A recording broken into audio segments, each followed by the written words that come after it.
Hello, नमस्कार, आदाब, सत श्री अकाल, गुड मॉर्निंग दोस्तों। जीएस वाले भैया आपका हार्दिक स्वागत एवं अभिनंदन करते हैं।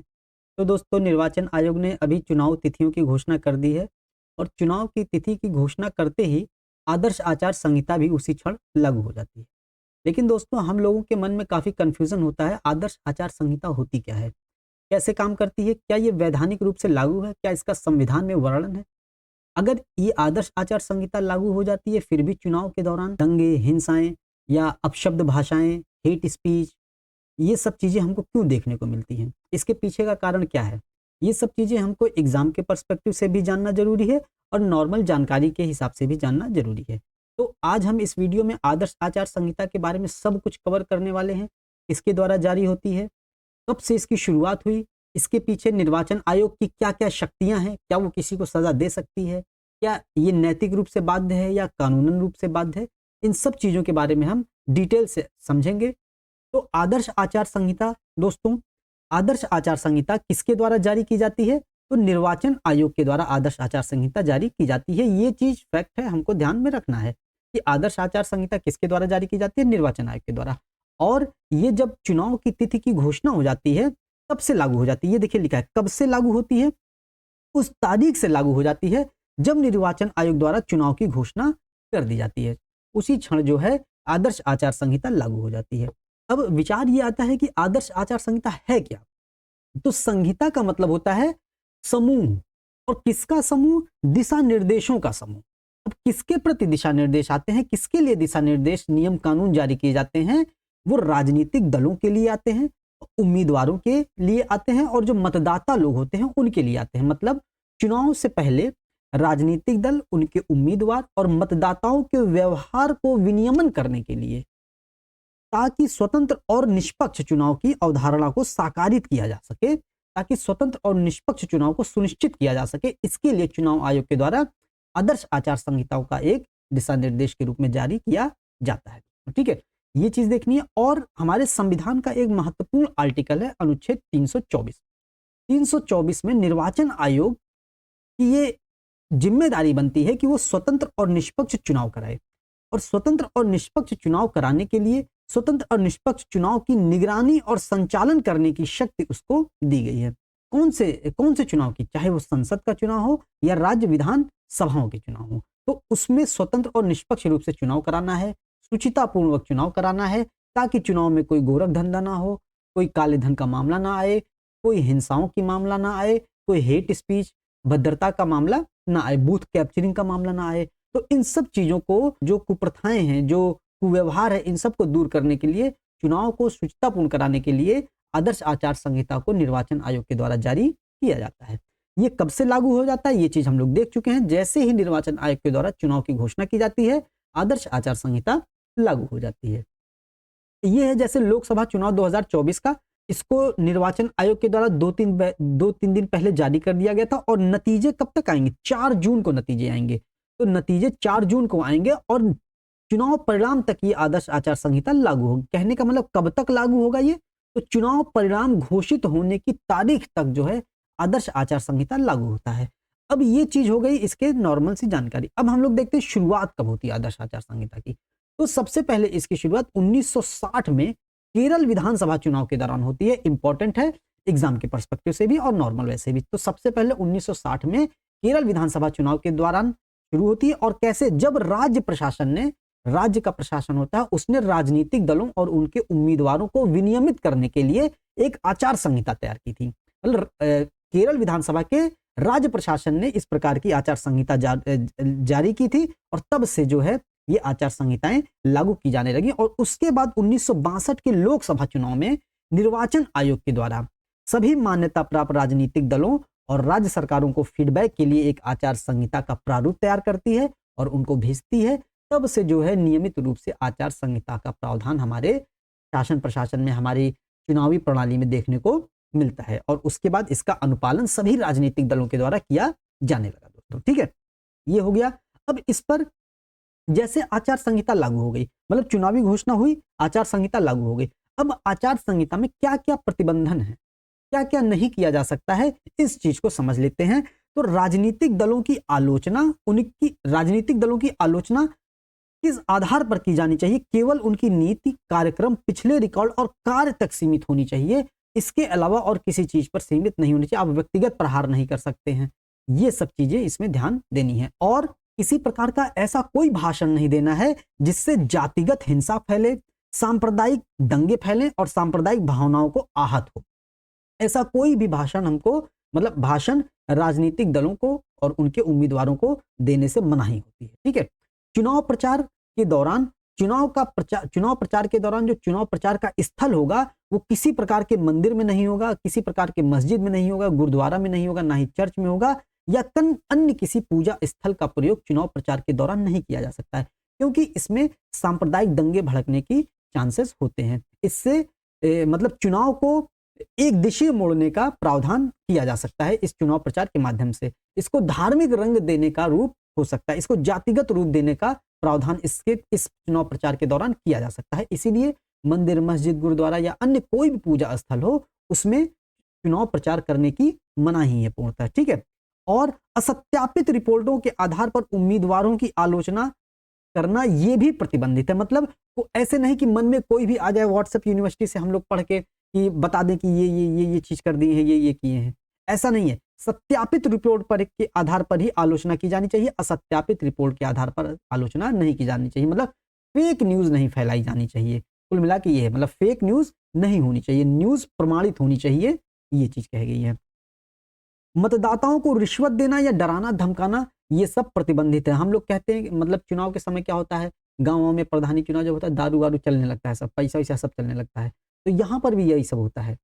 तो ये सब चीजें, रिश्वत, मतदाताओं को रिश्वत देना, उनको डराना, उनको धमकाना, बूथ कैप्चरिंग, ये सब चीज की एकदम पूर्णतः मनाही है। ठीक है। किसी के विचारों का विरोध करते हुए उसके घर के बाहर प्रदर्शन और धरना देना भी मनाही है। मतलब हम किसी के घर पर धरना नहीं दे सकते हैं, किसी के विचारों, मतलब मान लीजिए हम किसी चुनावी घोषणा हो गई है, हम मतलब कोई राजनीतिक पार्टी चली गई दूसरे राजनीतिक पार्टी के यहाँ जो है उसके घर के सामने जो प्रदर्शन कर रही है, तो ये सब चीजें मनाही हैं। ठीक है। बैठकों में हम लोग क्या देखते हैं, बैठकें कैसे कैसे हो सकती है। मतलब पार्टियों को किसी भी बैठक के स्थान और समय के बारे में स्थानीय पुलिस अधिकारियों को जानकारी देनी आवश्यक है, क्योंकि सुरक्षा व्यवस्था का प्रबंध कौन करेगा, पुलिस करेगी। मतलब पार्टी जहां पर भी बैठक करेंगे, कहां पर बैठक करेंगे, किस स्थान पर करेंगे और कब करेंगे, इसकी जानकारी स्थानीय पुलिस अधिकारियों को दी जानी चाहिए, ताकि सुरक्षा व्यवस्था का बढ़िया प्रबंध किया जा सके। ठीक है। ये सब चीजें ध्यान देना। और जुलूस जो निकाला जाता है चुनावी माहौल के दौरान, जुलूस को भी विनियमित किया गया है। मतलब जुलूस में यह कहा गया कि 2 या 2 से अधिक उम्मीदवार एक ही मार्ग से जुलूस निकालने की योजना बनाते हैं, तो राजनीतिक दलों को यह सुनिश्चित करने के लिए पहले संपर्क कर लेना चाहिए कि जुलूस में आपसी टकराव ना हो। मतलब पहले कौन जाएगा, बाद में कौन जाएगा, ये सब आपसी समन्वय से उनको निर्धारण कर लेना चाहिए, ताकि जो है आपसी टकराव ना हो और हिंसा की संभावनाएं ना हो। ठीक है। ये चीज हमको ध्यान देनी है। और राजनीतिक दलों के द्वारा जो एक दूसरे का पुतला जलाया जाता है, वो पुतला जलाना, पुतला ले जाना, ये सब चीजों की अनुमति नहीं होती, ये सब चीजें मनाही होती हैं। ठीक है। इन सब को एकदम पूर्णतः प्रतिबंधित कर दिया गया है। ठीक। अब चुनाव के दिन हमको क्या क्या ध्यान रखना है, चुनाव के दिन क्या क्या चीजें होती हैं। तो चुनाव के दिन मतदान केंद्र पर क्या होता है, मतदान केंद्रों पर प्रवेश करने की अनुमति केवल उन्हीं को होती है जो मतदाता होते हैं। जिनके पास वोटर आईडी कार्ड होता है, केवल वही चुनाव प्रवेश केंद्र, जो चुनावी क्षेत्र होता है, जहां पर मतदान क्षेत्र जो होता है, मतदान केंद्र होता है, वहां पर जैसे स्कूल हो गया या कोई कॉलेज हो गया, वहां पर केवल वही जा सकता है जिसके पास वोटर आईडी कार्ड होगा। और चुनाव आयोग से वैध पास वाले लोग ही जा सकते हैं, जैसे अधिकारी लोग जा सकते हैं, है कि नहीं। जो अधिकारी गण होते हैं, हेल्पर गण होते हैं, ये सब लोग जो वैध पास वाले लोग होते हैं, उनको जो आइडेंटिटी कार्ड मिली होती है, वो लोग जा सकते हैं मतलब मतदान केंद्र पर, और इसके अतिरिक्त कोई नहीं जा सकता है। और मतदान केंद्रों पर सभी अधिकृत पार्टी कार्यकर्ताओं को उपयुक्त बैज अथवा पहचान पत्र दिया जाना चाहिए।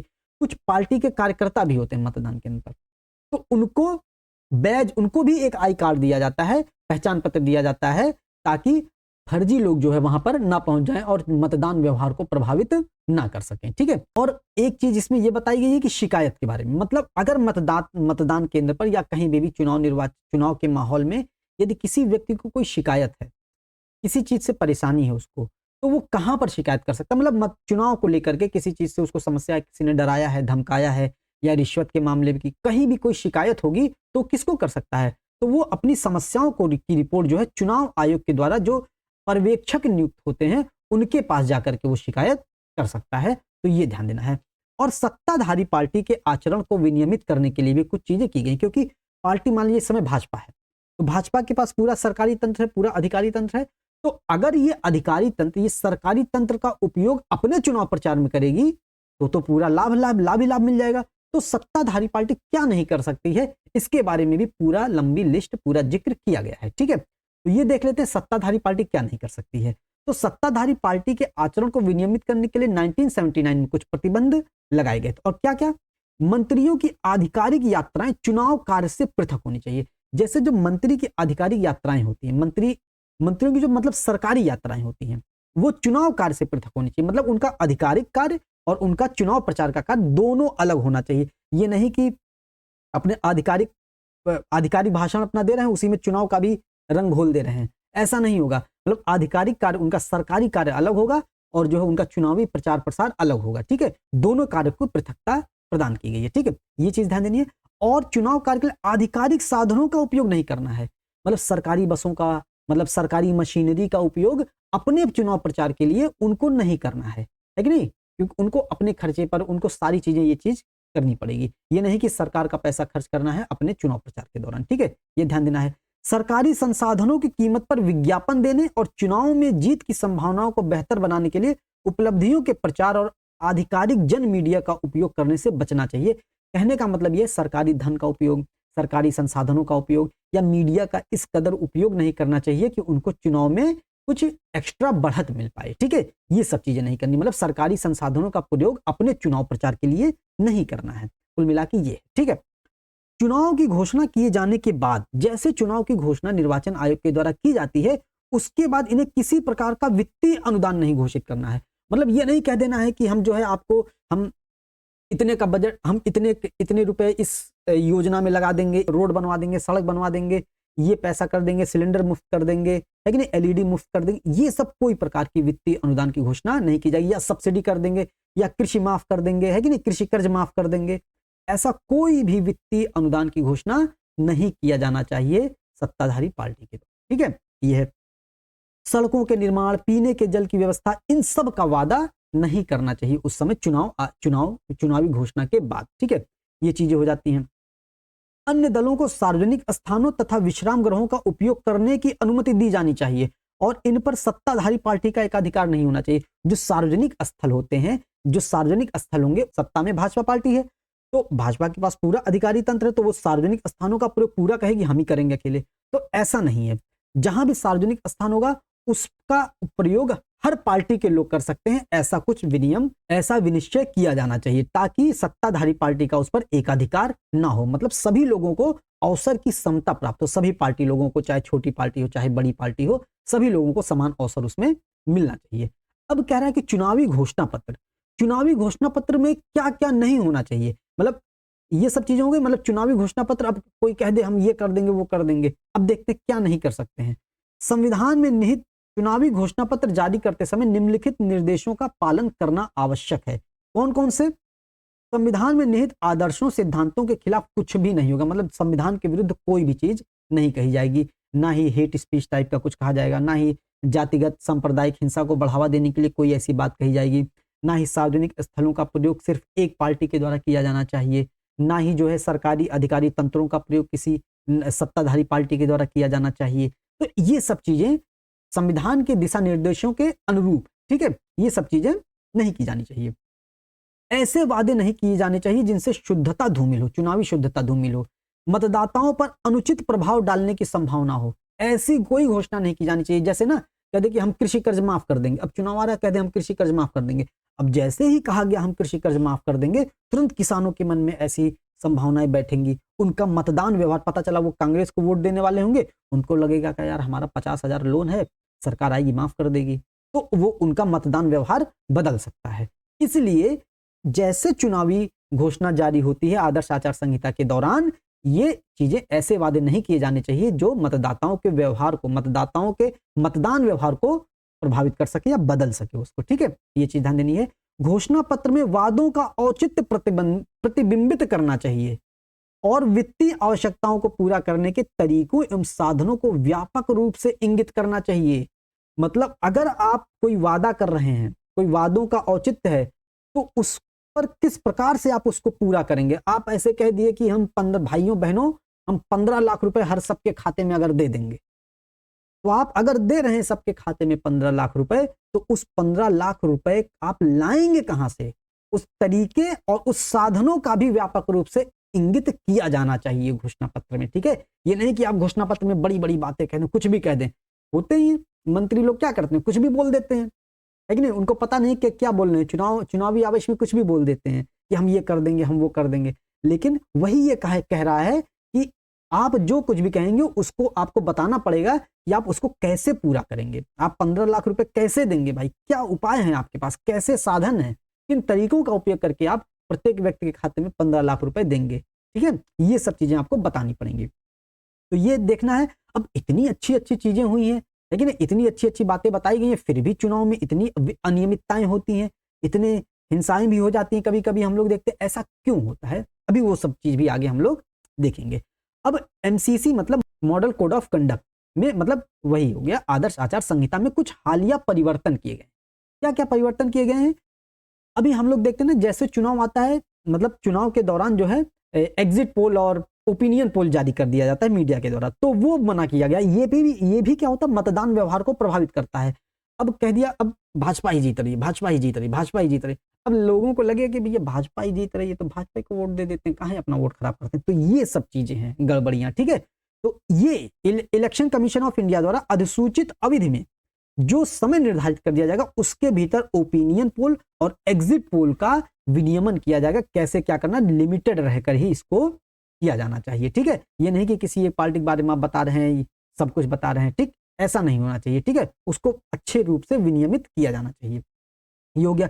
मतदान के दिन और उससे एक दिन पहले मतलब 48 घंटे पहले प्रिंट मीडिया में विज्ञापनों पर प्रतिबंध लगा दिया गया है कि आप मतदान के दिन और उससे एक दिन पहले 48 घंटे पहले आप विज्ञापनों पर प्रतिबंध नहीं लगा सकते हैं। और ये 48 घंटे पहले का जो समय होता है वो इलेक्शन साइलेंस का समय होता है, पूरी शांति होती है, ये सब कुछ बंद हो जाता है उस समय। घोषणा, चुनावी घोषणा, रैली वगैरह सब बंद हो जाता है, ताकि जो मतदाता हैं वो खुले दिमाग से जाकर के मतदान कर सकें, किसी प्रकार का उन पर कोई दबाव ना हो। ठीक है, ये चीज, इसलिए इन सब चीजों की व्यवस्था की गई है। अब कहा गया है कि राजनीतिक पदाधिकारियों की विशेषता वाले सरकारी विज्ञापनों पर भी प्रतिबंध लगाया जाना चाहिए। जो सरकारी विज्ञापन होते हैं वो सब चीजें प्रतिबंधित हो जाती हैं। ठीक है, अब सबसे बड़ी समस्या क्या आ जाती है, इतना सब कुछ तो अच्छी अच्छी व्यवस्था की गई है, फिर भी इतनी अनियमितताएं होती हैं, क्यों आखिर? क्या मॉडल कोड ऑफ कंडक्ट या आदर्श आचार संहिता कानूनी रूप से लागू करने के योग्य है? क्या कानूनन लागू करने के योग्य है? अब जैसे हालांकि एमसीसी के पास कोई वैधानिक समर्थन नहीं, इसके पास कोई वैधानिक समर्थन नहीं है। अगर आप इसका उल्लंघन भी कर देंगे आपके पास कोई कार्रवाई नहीं होगी। जैसे मूल कर्तव्य है ना हमारे संविधान में, भाग 4A में दिया गया है, मूल संविधान में मौलिक कर्तव्य दिए गए हैं। ठीक, तो उसी प्रकार से जैसे मौलिक कर्तव्यों पर किसी प्रकार का कोई वैधानिक मतलब बाध्यता नहीं है कि आपको मूल कर्तव्य का पालन करना ही पड़ेगा। मौलिक कर्तव्यों का पालन अगर आप नहीं करते हैं तो भी आपके ऊपर कानूनी कार्रवाई नहीं की जाएगी। उसी प्रकार से एमसीसी भी है, उसी प्रकार से आदर्श आचार संहिता है, कोई कानूनन कार्रवाई नहीं की जाएगी, वैधानिक समर्थन इसको नहीं प्राप्त है। लेकिन अगर आप आदर्श आचार संहिता का प्रयोग नहीं कर रहे हैं, अगर आदर्श आचार संहिता का उल्लंघन हो रहा है और उसके आदर्श आचार संहिता का उल्लंघन होने के कारण जातिगत हिंसा होती है, उसके कारण लोग बसों को जला देते हैं, उसके कारण सांप्रदायिक संपत्तियों का हनन होता है, उसके कारण जो है धार्मिक द्वेष फैलता है, जातिगत द्वेष फैलता है, मतदान व्यवहार फैलता है, मतदान व्यवहार बदलता है, उसके कारण जो है बूथ कैप्चरिंग होती है, तो जो है IPC Indian penal of code के तहत मुकदमे दायर किए जा सकते हैं। तो जो है क्रिमिनल प्रोसीजर कोड के तहत प्रक्रियाएं चलाई जा सकती हैं। तो RPA representative of peoples act 1951 के द्वारा जो है कार्यवाहियां की जा सकती हैं, मान्यता राजनीतिक पार्टियों की रद्द भी की जा सकती है। ये सब प्रावधान किया गया है। ठीक है, लेकिन इसका कोई ज्यादा कुछ खास फर्क पड़ता नहीं है। ये सब चीजें हम लोग देखते रहते हैं चुनाव वगैरह में, आप लोग भी देखते रहते होंगे, हम लोग भी देखते रहते होंगे, हर कोई देखता रहता है कितना फर्क पड़ता है, कितना क्या, और राजनीतिक दलों का व्यवहार चुनाव के समय कैसा हो जाता है, एकदम खूंखार हो जाता है। जैसे भूखे शेर होते हैं ना, वैसे इनका व्यवहार हो जाता है चुनाव के समय में। ये चीज ध्यान देनी है। अब इसीलिए एमसीसी की कुछ आलोचनाएं होती हैं, आदर्श आचार संहिता की आलोचनाएं होती हैं। आलोचनाएं क्या होती हैं कि ये कदाचार पर अंकुश लगाने में असमर्थ रहा है। मतलब कोई भी राजनीतिक दल कुछ भी बोल देता है, ये उन पर नियंत्रण लगाने में अप्रभावी रहा है, मतलब अपनी प्रभावितापूर्ण कार्य करने में ये असमर्थ रहा है। ठीक है। और क्या देखे जाते हैं, हेट स्पीच दिए जाते हैं, नफरत फैलाने वाले भाषण दिए जाते हैं, फेक न्यूज खूब फैलाए जाते हैं सोशल मीडिया के द्वारा, प्रिंट मीडिया के द्वारा भी। आजकल तो गोदी मीडिया हो गई ऐसा कहा जाता है कि नहीं। आजकल मीडिया एक तरफा हो रही है, चतुर्थ स्तंभ नहीं, आजकल लंगड़ा स्तंभ हो गया है। जैसे कार्यपालिका, विधायिका, न्यायपालिका 3 स्तंभ है ना, ऐसे चौथा स्तंभ माना जाता था मीडिया को। लेकिन मीडिया आजकल चतुर्थ स्तंभ की भांति कार्य नहीं कर रही है, स्तंभ गिर गया है उसका पूरा। मीडिया एथिक्स नाम की कोई चीज नहीं बची है।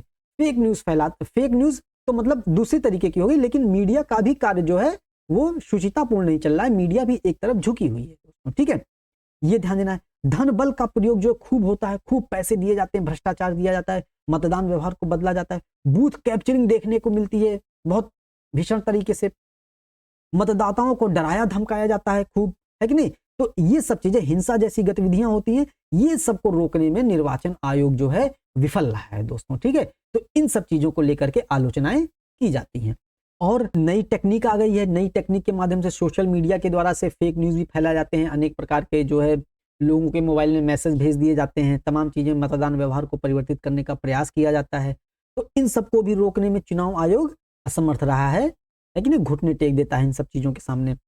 ये सब हो गई एमसीसी की आलोचनाएं। अब कानूनी प्रवर्तनीयता का अभाव है, मतलब एमसीसी जो वैधानिक रूप से कोई बाध्यकारी दस्तावेज नहीं है, कि आदर्श आचार संहिता कोई बाध्यकारी दस्तावेज नहीं है, इसीलिए जो है इनका अनुपालन नहीं हो पाता है दोस्तों। ठीक है, और इनका अनुपालन केवल व्यक्ति के हृदय पर डिपेंड करता है। व्यक्ति की नैतिकता निर्धारित करती है कि वो एमसीसी का पालन कैसे करे, है कि नहीं। अगर व्यक्ति के भीतर शुचितापूर्ण व्यवहार करने की अभिवृत्ति है, करने की मनोवृत्ति है, तो वो जो है नैतिक आचरण करेगा वहां पर, है कि नहीं। नहीं तो कौन आजकल नैतिक आचरण करता है, कौन राजनेता। आज लोकसभा में 43% लोग जो है आपराधिक प्रवृत्ति के हैं, है कि नहीं। तो जब 43% लोग आपराधिक प्रवृत्ति के हैं, ऐसे लोग हैं जिनके ऊपर मुकदमा चलाया गया है, तो कैसे हम उनसे उम्मीद कर सकते हैं कि चुनाव जो है सुचितापूर्ण होगा, है कि नहीं। तो ये चीजें ध्यान देनी है। ठीक है, तो ये रही पूरी एमसीसी की कहानी।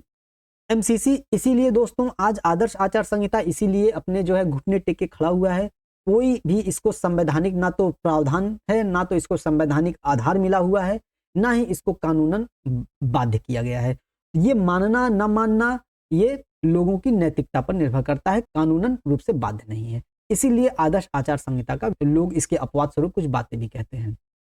इसीलिए आदर्श आचार संहिता कम प्रभावी रही है, आजकल के दिनों में देखी जाती है। ठीक है, तो दोस्तों आपका क्या विचार है आदर्श आचार संहिता को, इसके बारे में और क्या सुधार किया जाना चाहिए इसमें, तो आप लोग कमेंट सेक्शन में अपने आदर्श आचार संहिता के बारे में अपने नैतिक व्यवहार के आधार पर अपनी बातें लिखिएगा और जरूर बताइएगा कमेंट सेक्शन में सेशन आपको कैसा लगा। सेशन को लाइक कीजिएगा, शेयर कीजिएगा, सब्सक्राइब कीजिएगा। मिलते हैं अगले सेशन में। जय हिंद, जय भारत।